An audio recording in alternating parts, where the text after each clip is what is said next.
à tous, je suis ravie de vous retrouver pour cette nouvelle année 2025 en plein cœur de cette merveilleuse ville de Challans. Et ce n'est pas Rémi Pascron qui dira le contraire, nous allons justement le rejoindre. Bonjour Rémi.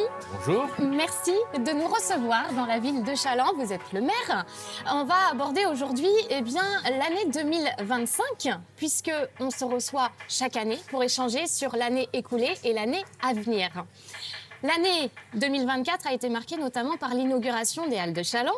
Est-ce que vous pouvez nous en dire plus sur ce projet ?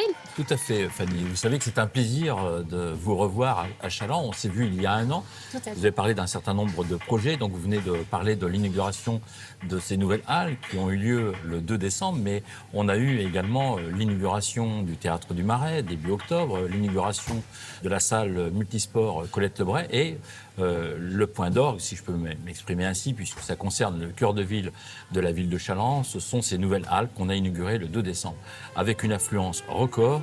Et pour l'instant, cette affluence n'est pas démentie. Donc on va toujours... On le voit aujourd'hui, notamment. Voilà. Et on est sur une journée mardi, qui était la journée d'ouverture habituelle. Mais on est passé de 3 demi-journées à 5 demi-journées, puisqu'on ouvre, en plus du mardi, du vendredi, du samedi, on ouvre le mercredi et le dimanche. Le dimanche, les 2 premiers dimanches, on a fait carton plein et donc on ne peut que s'en réjouir puisque ça répond vraiment à un besoin de la population chalandaise. Donc les halles, ça fait partie du réaménagement du cœur de ville, mais ce n'est pas le seul projet, il y en a d'autres. Non, on a plein d'autres projets, mais dans le cœur de ville même, vous voyez, on a aménagé un parvis devant ces halles et tout autour des halles et on va... prolongé sur la place Aristide-Briand, là où sont les anciennes halles, et puis la rue Gobain, la rue piétonne. Et on va donc cette rue piétonne qui va être complètement revue avec un voilage d'ombrage. On va démolir ces anciennes halles fin janvier, donc mi-février, ces anciennes halles auront disparu pour laisser la place à une place, la place Aristide-Briand. Et on continuera ensuite nos travaux d'aménagement sur la rue Gallieni, la rue qui est parallèle à ces nouvelles halles, la place Saint-Antoine qui sera également réaménagée. Et puis nous terminerons courant juillet, septembre.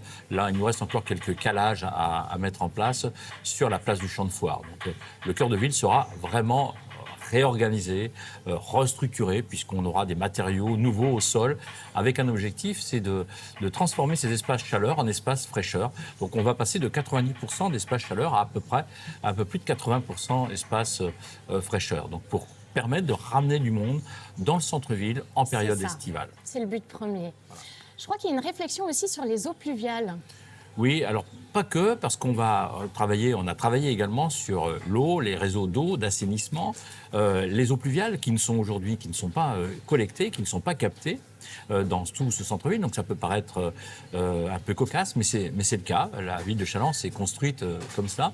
Donc nous allons collecter ces eaux pluviales pour limiter au maximum la pollution. Et puis on va également collecter ces eaux pluviales parce qu'on va planter 77 arbres dans le cœur de ville, ce qu'on n'a pas aujourd'hui.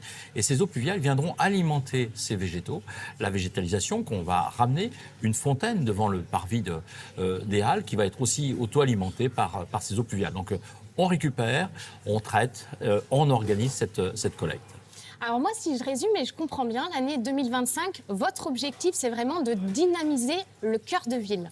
Oui, il ne vous a pas échappé que 2025, c'est juste avant 2026. Et pourquoi je vous dis ça ? C'est que 2026, c'est une année électorale. Donc, nous arrivons à la fin de notre mandat. Donc, il faut que notre programme puisse trouver son issue et la fin. Et donc, notre programme, on ne parlait pas d'ailleurs dans notre programme électoral de 2020 de la construction des halles. On parlait de la redynamisation du cœur de ville.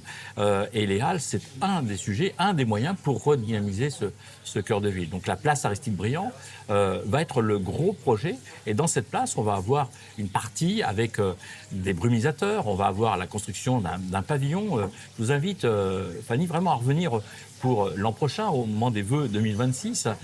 Et on pourra reparler de ce programme qui, j'en suis convaincu en tout cas, répondra à ce qu'on attend de cette redynamisation parce qu'on va permettre aux commerçants de pouvoir sortir et donc d'avoir des terrasses en face d'eux, même si on n'a pas complètement éliminé le flux des véhicules, puisqu'on va garder aussi ce flux des véhicules. On avait pris cet engagement, on avait pris plusieurs engagements. Le premier, c'était de ne pas remettre un parking à la place des anciennes halles pour permettre d'avoir un espace où on puisse déambuler, et puis ne pas non plus tout pitoniser pour permettre aux véhicules quand même, et pour les personnes qui sont les plus à mobilité réduite, qu'elles puissent quand même venir dans le centre-ville. Maintenant, vous avez vu l'affluence, regardez une journée comme aujourd'hui, il y a beaucoup de monde, et donc il est évident que plus il y a de monde, plus il faut de place, et les places, même si on a beaucoup de places de parking, il faut quand même se stationner à une distance aujourd'hui qu'on estime raisonnable, mais un peu plus loin que ce qu'on aurait pu penser s'il n'y avait pas de clients, par exemple. Ben oui. Je crois qu'il y a un autre projet, c'est notamment la maison de santé. La ville de Challans compte une progression une croissance de sa population entre 300 et 500 habitants de plus par an. Et Ce qui est énorme. Ce qui est beaucoup. Donc il nous faut du logement, mais quand on a des logements, il nous faut aussi des médecins. Et donc ça aussi, c'est une préoccupation.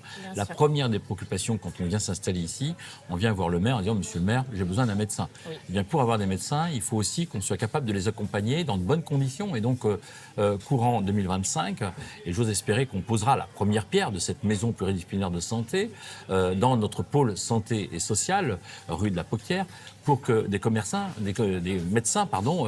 puissent venir s'y installer. Donc on a aujourd'hui un groupe de médecins qui vient d'ailleurs d'obtenir son statut pour pouvoir intégrer cette maison pluridisciplinaire de santé. Donc les médecins sont prêts, il manque plus que le bâtiment. Les médecins sont prêts, et pas que les médecins, puisque c'est le corps médical dans sa globalité, avec infirmiers, pharmaciens et d'autres professionnels de santé. Donc on aura un certain nombre de cabinets de consultation, et donc ils sont prêts. Alors aujourd'hui, on a 3 médecins qui sont prêts, avec une partie secrétariat, des infirmiers, des infirmières, puisque je vais le mettre au féminin, puisque là en l'occurrence il s'agit de deux infirmières, et on va porter, nous, le projet immobilier pour que les médecins n'aient pas ce surcoût à porter, avec une possibilité de voir leur nombre venir s'installer dans cette maison pluridisciplinaire de santé croître, puisque on sait qu'il y a des cabinets de consultation qui ne seront pas occupés au départ.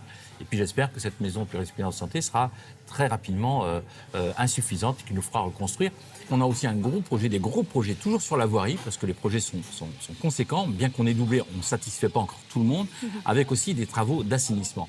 Et donc ça, il faut quand même le signifier et l'indiquer à la population chalandaise. Ça représente des coûts, c'est un peu plus de 4 millions d'euros par an sur l'assainissement, c'est près de 4 millions d'euros sur la voirie. Donc tout ça pour rassurer aussi la population, même si je peux comprendre que ça ne va pas assez vite, mais en tout cas, les efforts sont réels. Et puis, bien évidemment, je vais terminer pour leur souhaiter tous mes vœux, des vœux de bonheur, des vœux de santé et plein de bonnes choses. Et permettez-moi d'avoir également une pensée pour les personnes seules, les personnes malades, qui, dans ces moments de fête, puisque ces fêtes de fin d'année, ce sont des fêtes familiales, des fêtes où on aime se réunir, on aime faire la fête, etc. Eh bien, pour l'ensemble de ces personnes et pour l'ensemble des Chalandaises et des Chalandais, je leur souhaite vraiment une très très belle année 2025 avec beaucoup de projets. Et puis soyez présents au rendez-vous, puisqu'il y aura de nombreuses animations durant cette année 2025. Donc bonne et heureuse année 2025. Merci beaucoup, Rémi Pascot. Merci à vous de nous avoir suivis. Eh bien, moi aussi, je vous souhaite une très belle année 2025.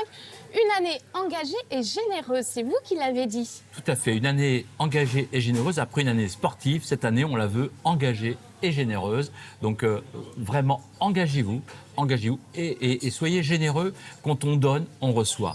Donc, c'est aussi dans nos vœux. Engagez-vous, c'est important pour les autres, d'autant plus quand on peut le faire, il faut le faire. On a d'ailleurs mis en place l'heure civique, donc ceux qui veulent donner du temps, 1 heure par an, 1 heure c'est pas beaucoup, eh bien l'heure civique, la ville de Challans est engagée dans cette heure civique. Donc vraiment, il n'y a pas de raison que 2025 ne soit pas une très très bonne année. Donc à nouveau, je renouvelle mes vœux, bonne et heureuse année à l'ensemble des Chalandaises et des Chalandais. Merci et à bientôt. Au revoir.